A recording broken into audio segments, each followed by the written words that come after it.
Oi pessoal, se você é aquela pessoa que se pesa todos os dias ou até mesmo várias vezes no mesmo dia, eu vou te trazer alguns bons motivos para você parar de fazer isso. E se você conhece alguém com essa mesma mania, aproveite para encaminhar esse vídeo e também para se inscrever aqui no canal e aproveitar todos os conteúdos que são feitos para você. Se você tem um processo de emagrecimento, cuidando um pouco mais da tua alimentação, fazendo escolhas de mais qualidade, controlando também a quantidade do que você come, eu tenho certeza que você não vê a hora dos ponteiros da balança começarem a reduzir como prova de que todo o esforço que você está fazendo está valendo a pena. Às vezes a pessoa nem está em um processo de emagrecimento, nem está inserida em um planejamento alimentar nem nada, mas ela tem um hábito de se pesar todo santo dia e quando eu questiono por que ela faz isso, ela não sabe nem explicar o porquê disso. Ela simplesmente faz. Daí eu te pergunto, você vê lá 1, 2, 3 quilos a mais do que o peso que você está acostumado a ver e você faz o que com essa informação? Para algumas pessoas, esse número pode causar um pouco de ansiedade, até mesmo de angústia. Pensa comigo, a pessoa começa a cortar os exageros, reduz o consumo de doces, começa a comer muito menos do que ela comia antes, ela começa a se colocar numa situação de muitas restrições, começa a consumir, às vezes, até alimentos que ela não gosta, que ela não sente prazer, começa até mesmo, como eu brinco, comer salada como se a vida dela dependesse disso, e é bem comum, é bem normal que a expectativa de resultado seja tão expressiva quanto o esforço que ela está fazendo e quanto a dificuldade que ela está se impondo. E nessa ansiedade, se o número que você vê na balança for maior do que o que você espera, é bem possível que isso gere uma frustração muito grande e você comece a se questionar se todo o esforço que você está fazendo está realmente valendo a pena ou não. Você precisa entender que o peso do nosso corpo ele varia muito de acordo com os estímulos que a gente recebe ao longo do dia. E se você não entender isso, é bem possível que isso dê um nó na tua cabeça. Se um dia, por exemplo, você consumiu menos água do que o de costume, é bem possível que por uma adaptação, uma necessidade do teu corpo, você entre num quadro de retenção de líquido, que é ficar um pouco mais inchado. Você vai se pesar e você vai estar mais pesado. Tem relação com gordura? Não. Se você fez uma refeição que estava mais salgada do que o de costume, por adaptação, por necessidade, o teu corpo ele vai reter mais líquido, ele precisa fazer isso. Você vai subir na balança e o teu peso vai dar maior. Isso tem a ver com gordura? Não. Outro exemplo, se você estiver passando por um período de uso de algum medicamento que tenha como efeito colateral um quadro de inchaço, ou até mesmo se você estiver próximo de período menstrual, tudo isso são adaptações que o teu corpo ele precisa viver, ele precisa enfrentar e essas consequências não tem nada a ver com ganho de gordura. Consegue entender aonde que eu tô querendo chegar? Eu quero que você aprenda que você pode sim estar tendo resultados muito bons, mesmo que o ponteiro da balança não diga isso. Deixa eu te explicar. O peso do nosso corpo é uma combinação de gordura, líquidos, ossos, sangue, órgãos, músculo. Então, por exemplo, se você estiver fazendo atividade física junto com os cuidados da alimentação, isso pode gerar um estímulo de ganho de massa muscular. E se você reduziu 500 gramas de gordura, mas você ganhou 300 gramas de massa muscular, o valor que você vai ver na balança vai ser de uma redução de apenas 200 gramas. Você pode olhar e ficar até desmotivado e pensar, poxa, esse esforço inteiro para perder 200 gramas, será que vale a pena? Te garanto que sim. Esse ganho de massa muscular, ele vai te ajudar a manter o peso que você está perdendo. Então, se você tivesse perdido apenas 500 gramas de gordura e você tivesse perdido um número mais atrativo na balança, você pode ter certeza que a chance de reganho desse peso, ela acaba sendo maior. Então, não se motive apenas pelo número. O que você precisa ver é o contexto que você está inserido. Mais do que apenas perder peso, eu tenho certeza que você manter o peso perdido é essencial e você ganhar massa muscular nesse processo te ajuda muito nisso. Tem vídeo aqui no canal explicando, eu vou deixar aqui na descrição para você poder dar uma olhadinha. Eu sempre gosto de usar de referência que a gordura é como se fosse um grande bloco de isopor e cada uma daquelas pequenas bolinhas é uma célula de gordura, enquanto que a massa muscular é como se fosse um tijolo muito mais rígido e muito mais pesado e denso. A gordura ocupa um grande volume no nosso corpo, enquanto que a massa muscular não. Então, a melhor medida para você avaliar se o teu esforço está valendo a pena, se os teus resultados estão sendo positivos, é muito mais as medidas de circunferência, as medidas corporais do que o peso final.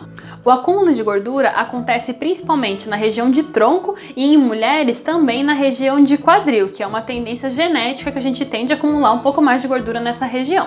E quando reduzimos gordura, mesmo que sejam algumas gramas, é bem comum que o impacto na circunferência seja muito grande. saúde. Então, pense no teu peso da balança como um valor que ele pode orientar mudanças de estratégias, um cálculo nutricional um pouco mais personalizado, um pouco mais direcionado, mas você não deve prender a evolução dos seus resultados somente a isso. Daí você me pergunta, Tá bom, Nutri, mas e aí, o que eu vou fazer, né? Como que eu vou saber se eu tô evoluindo ou não? eu te trouxe uma lista com várias maneiras que você pode acompanhar a tua evolução de uma maneira muito mais pessoal e muito mais personalizada. Primeiro, circunferência. Se você tiver uma fita métrica, você mesmo consegue sozinho fazer a aferição de alguns pontos específicos no teu corpo que vão te orientar se a tua evolução está sendo boa ou não. As dicas que eu te dou é que você faça a aferição de circunferência de cintura, de abdômen e de quadril. Quadril especificamente para mulheres. Homens, esse valor não tem tanta relevância porque o impacto de ganho de gordura em região de quadril não é tão expressivo, então principalmente a parte de cintura e de abdômen.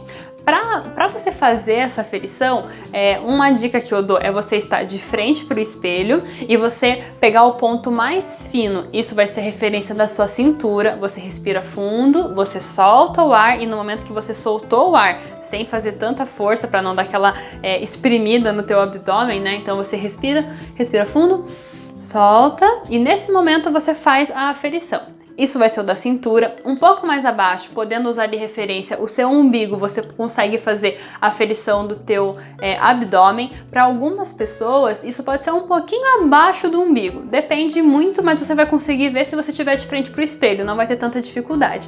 E para mulheres que forem aferir a parte de quadril, vira de lado, né? Você consegue virando de lado qual que é a parte mais larga e daí você faz aquela aferição de circunferências. Sempre com essa técnica. Respira fundo, solta e esse é o momento que você vai aferir. Segundo, uma roupa de referência. Sabe aquela calça jeans que começou a ficar um pouquinho mais apertada? Ou até mesmo aquela camisa de botões? Como as circunferências mudam muito com qualquer perda de gordura que você apresentar, é bem comum que você comece a perceber que as roupas estão ficando folgadas. Então você ter sempre uma roupa que eu considero padrão, para você sempre, talvez até tirar uma foto e perceber o quanto folgada ela tá ficando, quanto mais confortável tá usar aquela roupa, você pode ter certeza que isso é um indicativo de que você está no caminho certo. Terceiro, fotos. Sabe quando você encontra uma pessoa que você não vê há muito tempo e ela se assusta e vê e fala, nossa, como você tá diferente, como você mudou, e você não percebe tanto essa mudança, mas uma ou duas pessoas que você não vê falam isso e você começa a pensar, mas será que mudou mesmo? Será que não mudou? Como a gente se vê no espelho todos os dias, é bem comum que a gente não tenha esse feeling, essa percepção de quanto você está evoluindo. Então uma foto pode te dar essa percepção de evolução. E caso você esteja fazendo atividade física junto com esses cuidados com a alimentação e esteja ganhando massa muscular, você vai perceber que teu corpo ele começa a se moldar, ele começa a se redesenhar. Então as fotos podem ser um bom referencial. Quarto, disposição e qualidade do sono. Eu sei que não tem nada a ver com números e medidas, mas tem tudo a ver com você estar no caminho certo dos teus cuidados. Quando o nosso corpo começa a responder a uma alimentação mais equilibrada, mais saudável, mais nutritiva, um dos grandes benefícios é a gente perceber que o nosso corpo está se comportando muito bem, que ele está respondendo a essa variedade de nutrientes. A gente começa a perceber que está começando a dormir melhor, dormir mais facilmente, até acordar mais bem disposto, sem aquela preguiça, aquela vontade de ficar muito mais tempo na cama. Você consegue perceber que você está conseguindo ficar mais concentrado, tendo uma resposta de raciocínio muito maior. Então, isso são benefícios do cuidado da alimentação e indicativos de que você está sim no caminho certo. E se você ficou até aqui, eu vou te dar algumas dicas extras. Estabeleça um padrão. Caso você tenha o hábito de se pesar porque você se sente mais seguro, mais confortável em fazer isso, não faça isso com um intervalo menor do que uma semana. Uma semana é tempo suficiente para você fazer uma análise da semana que passou. Você vai conseguir refletir se essa semana que passou não tiveram muito mais eventos fora da sua rotina do que de costume. Você vai perceber se você se hidratou de maneira adequada ou não, se teu intestino funcionou melhor ou não, e até mesmo fazer alguns ajustes na tua rotina alimentar. Caso você não esteja em um processo de emagrecimento, esse intervalo pode ser realmente até maior do que isso. Outra dica, o horário que você vai fazer a aferição dessas medidas pode ter diferença. O horário de menor impacto e menor influência para você fazer a aferição dessas medidas e também do teu peso é logo que você acorda. Então, acorda, faz xixi e daí você vai fazer as tuas aferições de medidas. Nesse momento, o teu corpo está com um menor quadro de inchaço e com o mínimo de impacto do que foi acontecendo ao longo do teu dia. Porque lembra que eu comentei com você? Se você come uma alimentação um pouco mais salgada do que de costume, se você às vezes ficou muito tempo de pé ou muito tempo sentado, tudo isso pode fazer você reter um pouco mais de líquido e isso pode influenciar. Então, cria algum padrão de horário também para você fazer essas medidas. E a minha última dica vai para as mulheres. 5 dias antes do período menstrual e durante o período menstrual, esqueça essas medidas. Essas medidas não vão servir de nada, elas podem estar sob influência de uma variação hormonal que naturalmente faz você ficar mais inchada, com um pouco mais de retenção de líquidos, até mesmo para algumas mulheres chega a alterar o trânsito intestinal, o que pode fazer você ficar ainda mais inchada. Então, o que você vai fazer? Você esquece. Passou esse período, você volta para a data que você tinha estabelecido como um padrão e você retoma esses cuidados. Então diz aqui nos comentários pra mim, você tem essa mania de se pesar o tempo todo? Você já tinha pensado talvez em mudar as suas referências? Se você gostou do conteúdo, não esquece de curtir o vídeo, um beijo e até a próxima!